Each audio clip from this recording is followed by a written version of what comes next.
ইনকিলাব জিন্দাবাদ জানিয়ে দিব হাতে থাকা সর্বশেষ আপডেট বাংলা সংবাদ। প্রথমেই সংবাদ শিরোনাম। আমরা এখন পর্যন্ত গণতন্ত্র ফিরে পাইনি বলেছেন মির্জা ফখরুল। এরপর জানিয়ে দিব ডক্টর ইউনূসকে 5 বছর ক্ষমতায় দেখতে চান সার্জিস। এদিকে জয় বাংলা স্লোগান কারো দলের নয় বলেছেন কাদের সিদ্দিকী।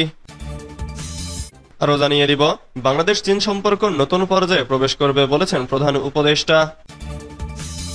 সর্বশেষ জানিয়ে দিব ঢাকায় কোনো ধরনের ষড়যন্ত্রের হুমকি নেই বলেছেন স্বরাষ্ট্র উপদেষ্টা।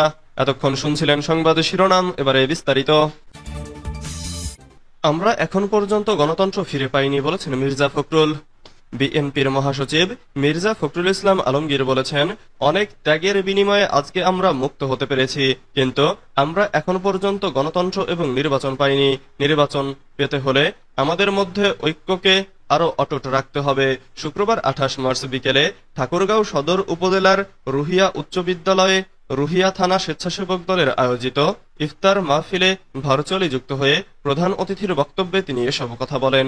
মির্জা ফখরুল ইসলাম আলমগীর বলেন, আমাদেরকে জনগণের কাছে যেতে হবে, জনগণকে সঙ্গে নিয়ে আমাদের নির্বাচনের জন্য প্রস্তুতি নিতে হবে। গণতন্ত্র পুনরুদ্ধারের জন্য আমাদের ঐক্য আরো দৃঢ় করতে হবে। ইফতার মাহফিলে আরো বক্তব্য রাখেন বিএনপির কেন্দ্রীয় কমিটি ও টিম প্রধান এবং রংপুর বিভাগীয় পর্যবেক্ষণ টিমের সহ সভাপতি ডক্টর মফিদুল আলম খান, কেন্দ্রীয় কমিটির সহ আইন বিষয়ক সম্পাদক জাকির হোসেন, ঠাকুরগাঁও স্বেচ্ছাসেবক দলের আহ্বায়ক মাসুদুল ইসলাম, সদস্য সচিব কামরুজ্জামান, এছাড়াও আরো অনেকে। ডক্টর ইউনূসকে 5 বছর ক্ষমতায় দেখতে চান সার্জিস। প্রধান উপদেষ্টা ডক্টর মোহাম্মদ ইউনূসকে 5 বছরের জন্য বাংলাদেশের একটি নির্বাচিত সরকারের প্রধানমন্ত্রী হিসেবে পাওয়ার আকাঙ্ক্ষা আজীবন থাকবে বলে মন্তব্য করেছেন জাতীয় নাগরিক পার্টির মুখ্য সংগঠক সার্জিস আলম। শনিবার সামাজিক যোগাযোগ মাধ্যম ফেসবুকে নিজের আইডিতে দেয়া এক পোস্টে তিনি এ মন্তব্য করেন। পোস্টে সার্জিস আলম লেখেন, প্রফেসর ডক্টর মোহাম্মদ ইউনূসের মতো একজন স্টেটম্যানকে 5 বছরের জন্য বাংলাদেশের একটি নির্বাচিত সরকারের প্রধানমন্ত্রী হিসেবে পাওয়ার আকাঙ্ক্ষা আমার আজীবন থাকবে। এদিকে এই লেখাটি পোস্ট করার ব্যাপক প্রতিক্রিয়া জানাচ্ছে নেটিজেনরা। উল্লেখ্য, ছাত্র জনতার অভ্যুত্থানে রাজনৈতিক পরিবর্তনের পর গত বছরের 8 আগস্ট ডক্টর মোহাম্মদ ইউনূসকে প্রধান করে অন্তর্বর্তীকালীন সরকার গঠন করা হয়। এরপর অনেক চড়াই উতরাই এর মধ্য দিয়ে কেটে গেছে 8 মাস। জয় বাংলা স্লোগান কারো দলের নয় বলেছেন কাদের সিদ্দিকী।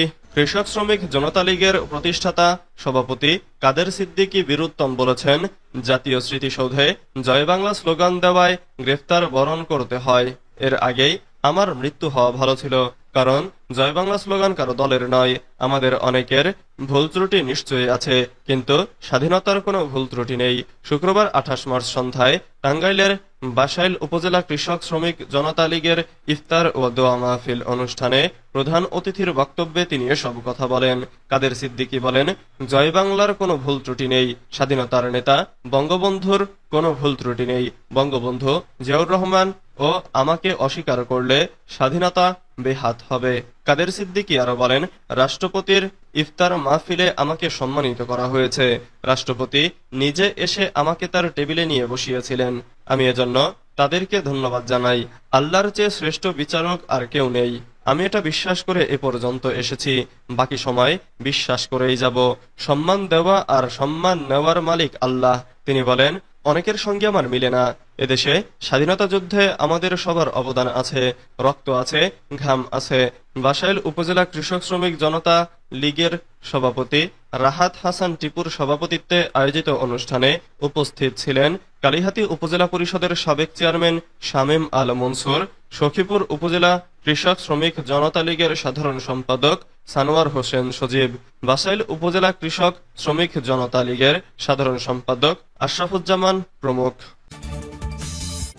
বাংলাদেশ চীন সম্পর্ক নতুন পর্যায়ে প্রবেশ করবে বলেছেন প্রধান উপদেষ্টা।